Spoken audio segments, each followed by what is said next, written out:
호세아서 12장. 에브라임은 바람을 먹고 살며 종일 열풍을 따라서 달리고 거짓말만 하고 폭력만 일삼는다. 아시리아와 동맹을 맺고 이집트에는 기름을 조공으로 바친다. 주님께서 유다를 심판하시고 야곱을 그의 행실에 따라 처벌하실 것이다. 그가 한 일들을 따라 그대로 그에게 갚으실 것이다. 야곱이 모태에 있을 때에는 형과 싸웠으며 다 큰 다음에는 하나님과 대결하여 싸웠다. 야곱은 천사와 싸워서 이기자 울면서 은총을 간구하였다. 하나님은 베델에서 그를 만나시고 거기에서 우리에게 말씀하셨다. 주님은 만군의 하나님이다. 주님은 우리가 기억해야 할 그분의 이름이다. 그러니 너희는 하나님께로 돌아오너라. 사랑과 정의를 지키며 너희 하나님에게만 희망을 두고 살아라. 에브라임의 사회 경제적인 범죄. 에브라임은 거짓 저울을 손에 든 장사꾼이 되어서 사람 속이기를 좋아한다. 그러면서도 에브라임은 자랑한다. 아, 내가 정말 부자가 되었구나. 이제는 한 미천 톡톡히 잡았다. 모두 내가 피땀을 흘려서 모은 재산이니 누가 나더러 부정으로 재산을 모았다고 말하겠는가? 그러나 나는 너희가 이집트 땅에 살 때로부터 너희의 주 하나님이다. 내가 광야에서 너희를 찾아갔을 때에 너희가 장막에서 살았던 것처럼 나는 너희가 다시 장막에서 살게 하겠다. 내가 예언자들에게 말할 때에 여러 가지 환상을 보였으며 예언자를 시켜서 백성에게 내 계획을 알렸다. 길르앗이 악하냐? 그렇다. 그들은 거짓되다.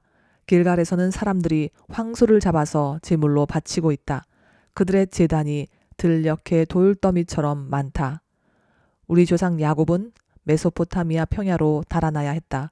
이스라엘은 아내를 얻으려고 종살이를 하였다. 아내를 얻으려고 목자가 되었다. 주님께서는 예언자 한 사람을 시키셔서 이스라엘을 이집트에서 이끌어내시고 예언자 한 사람을 시키셔서 그들을 지켜주셨다. 에브라임이 주님을 몹시 노엽게 하였으니 죽어 마땅하다. 주님께서 에브라임을 벌하시고 받으신 수모를 에브라임에게 되돌려 주실 것이다. 호세아서 13장. 이스라엘에 대한 최후의 심판. 에브라임이 말만 하면 모두 떨었다. 온 이스라엘이 그렇게 에브라임을 우러러 보았는데 바알신을 섬겨 죄를 짓고 말았으므로 이제 망하고 말았다. 그런데도 그들은 거듭 죄를 짓고 있다. 은을 녹여 거푸집을 부어서 우상들을 만든다.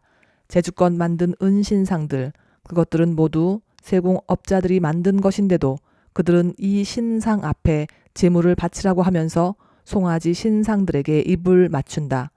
그러므로 그들은 아침 안개처럼 되고 이른 새벽에 사라지는 이슬처럼 될 것이다. 다장마당에서 바람에 날려 날아가는 쭉정이처럼 되고 굴뚝에서 나오는 연기처럼 될 것이다. 그러나 나는 너희가 이집트 땅에 살 때로부터 주 너희의 하나님이다. 그때 너희가 아는 하나님은 나밖에 없고 나 말고는 다른 구원자가 없었다.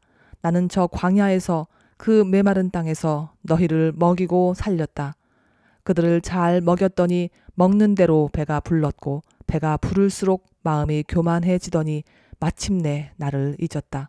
그래서 내가 그들에게 사자처럼 되고 이제는 표범처럼 되어서 길목을 지키겠다.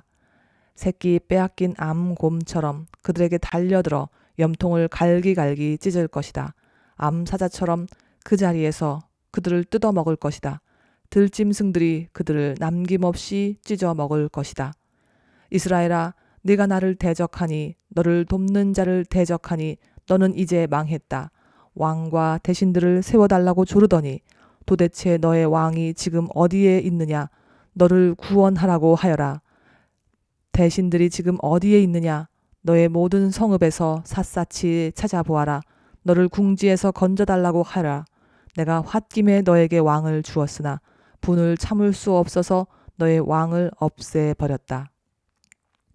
에브라임의 허물을 적은 문서를 모두 모았고 죄상을 적은 기록을 모두 보관하고 있다. 에브라임이 다시 태어나는 진통을 겪고 있다. 그러나 그는 때가 되었는데도 태를 열고 나올 줄 모르는 미련한 아들과도 같다.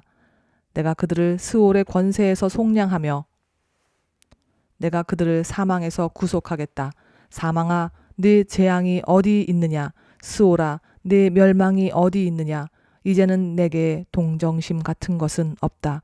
이스라엘이 비록 형제들 가운데서 번성하여도 사막에서 동풍이 불어오게 할 터이니 주의 바람이 불면 샘과 우물이 모두 말라버리고 귀중한 보물 상자들도 모두 빼앗길 것이다. 사마리아가 저의 하나님에게 반항하였으니 이제는 그 죄값을 치를 수밖에 없다. 사람들은 칼에 찔려 쓰러지고 어린아이들은 박살나고 아이벤 여인들은 배가 찢길 것이다. 호세아서 14장. 이스라엘을 향한 호세아의 호소. 이스라엘아, 주 너의 하나님께로 돌아오너라. 내가 지은 죄가 너를 걸어 거꾸러뜨렸지만 너희는 말씀을 받들고 주님께로 돌아와서 이렇게 아뢰어라. 우리가 지은 모든 죄를 용서하여 주십시오. 우리를 자비롭게 받아주십시오. 수송아지를 드리는 대신에 우리가 입술을 열어 주님을 찬양하겠습니다. 다시는 아시리아에게 우리를 살려달라고 호소하지 않겠습니다. 군마를 의지하지도 않겠습니다. 다시는 우리 손으로 만들어 놓은 우상을 우리의 신이라고 고백하지도 않겠습니다. 고아를 가엾게 여기시는 분은 주님밖에 없습니다. 주님께서 이스라엘에게 새 삶을 약속하시다. 내가 그들의 반역하는 병을 고쳐주고 기꺼이 그들을 사랑하겠다. 그들에게 품었던 나의 분노가 이제는 다 풀렸다. 내가 이스라엘 위에 이슬처럼 내릴 것이니 이스라엘이 나리꽃처럼 피고 레바논의 백향목처럼 뿌리를 내릴 것이다. 그 나무에서 가지들이 새로 뻗고 올리브 나무처럼 아름다워지고 레바논의 백향목처럼 향기롭게 될 것이다. 그들이 다시 내 그늘 밑에 살면서 농사를 지어서 곡식을 거둘 것이다. 포도나무처럼 꽃이 피고 레바논의 포도주처럼 유명해질 것이다. 에브라임이 고백할 것이다. 나는 이제 우상들과 아무 상관이 없습니다. 그러면 나는 그에게 응답할 것이다. 내가 너를 지켜주마. 나는 무성한 잣나무와 같으니 너는 필요한 생명의 열매를 나에게서 언제나 얻을 수 있을 것이다. 맺는 말.